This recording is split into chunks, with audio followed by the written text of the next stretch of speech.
Graça e paz, amados do Senhor, Deus abençoe você, a sua casa, a sua vida.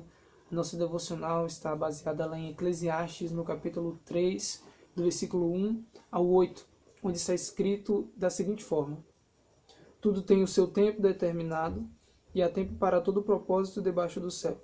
Há tempo de nascer e tempo de morrer, tempo de plantar e tempo de arrancar o que se plantou, tempo de matar e tempo de curar, tempo de derribar e tempo de edificar, tempo de chorar e tempo de rir, tempo de prantear e tempo de saltar de alegria, tempo de espalhar pedras e tempo de ajuntar pedras, tempo de abraçar e tempo de afastar-se de abraçar, tempo de buscar e tempo de perder, tempo de guardar e tempo de deitar fora, tempo de rasgar e tempo de coser, tempo de estar calado e tempo de falar, tempo de amar e tempo de aborrecer, tempo de guerra e tempo de paz.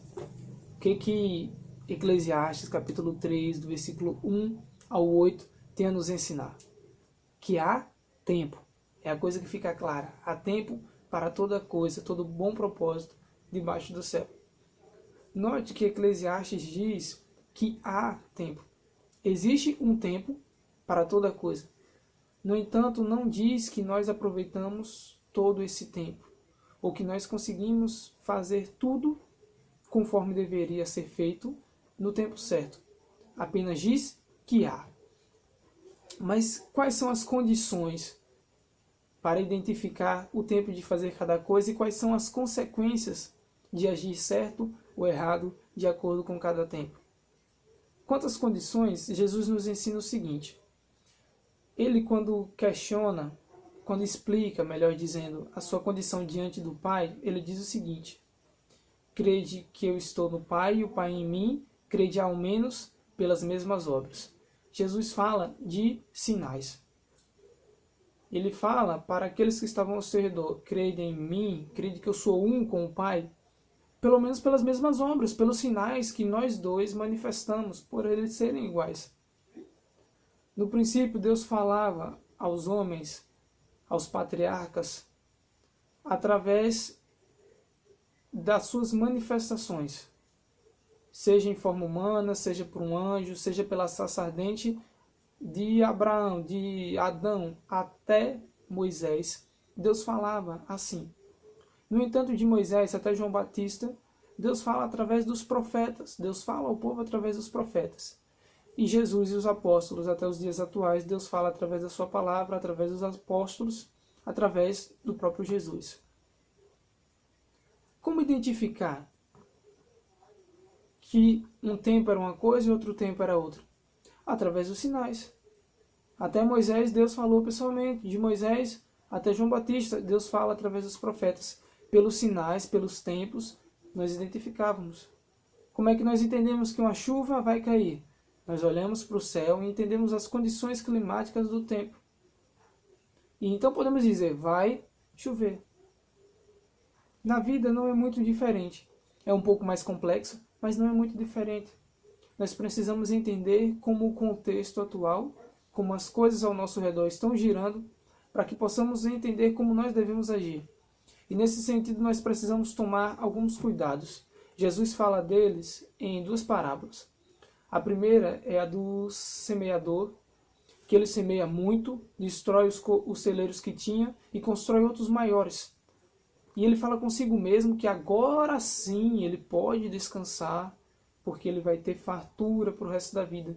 E Deus chama isso de loucura, porque no dia seguinte a vida dele seria tirada. E de que adiantaria? Para quem ficariam todas as coisas que ele estava planejando? Por que ele não aproveitou o tempo dele, aquele tempo, aquele momento, para viver tudo o que ele tinha de viver?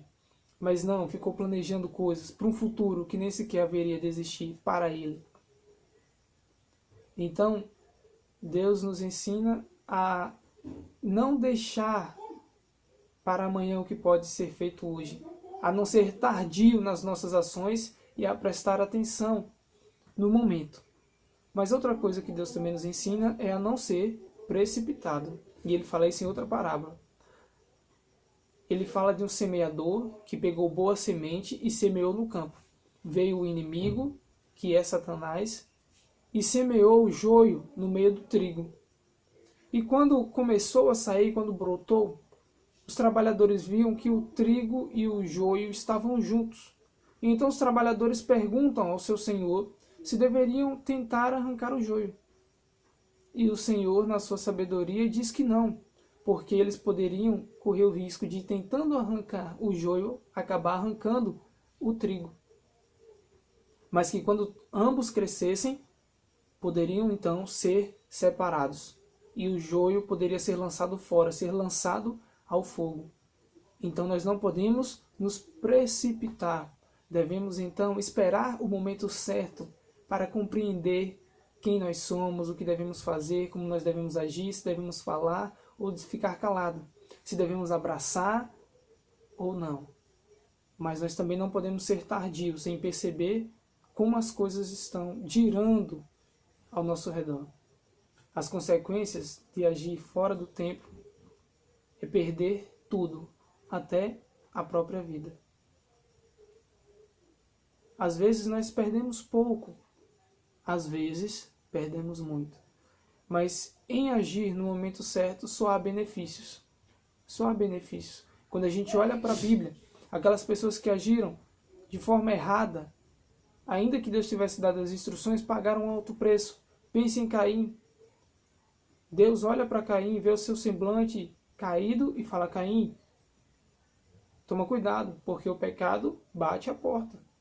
Caim, no entanto, não deu ouvidos. Ele agiu da forma errada. No tempo certo, mas agiu da forma errada. E então acabou cometendo pecado, matou seu irmão. Quando a gente olha para os reis de Israel, aqueles que prestaram atenção nas instruções dos profetas, esses prosperavam. Quando eles ouviam o que o Senhor tinha para dizer e agiam conforme deveriam, eles prosperavam. No entanto, quando seguiam por um outro caminho, eles falhavam nas suas lutas, nas suas missões.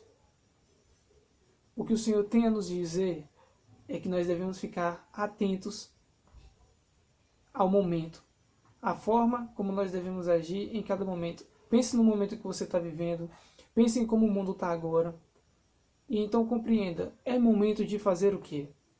Talvez seja momento de ter compaixão, talvez seja momento de não abraçar fisicamente, mas abraçar espiritualmente um irmão, uma causa, um motivo de vida.